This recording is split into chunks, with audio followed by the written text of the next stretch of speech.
Presiden ke-7 Joko Widodo sudah tidak lagi menjadi kader PDIP.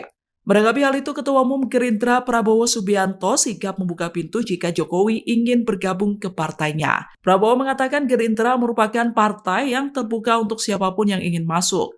Meski begitu, Prabowo tidak ingin memaksa Jokowi untuk masuk ke Gerindra. Prabowo menyerahkan keputusan tersebut kepada Jokowi. Pernyataan itu disampaikan Prabowo seusai bertemu dengan Jokowi di Kertanegara pada Jumat 6 Desember. Dalam pertemuan tersebut, Prabowo melakukan makan bersama dengan Jokowi. Ketua Harian Partai Gerindra Sumbi Dasko Ahmad mengatakan, pertemuan Prabowo dan Jokowi tersebut membahas soal nostalgia di istana. Dasko menyebut dalam pertemuan itu, Prabowo banyak bercerita tentang lokasi-lokasi di istana yang diubah. Saya undang makan gitu.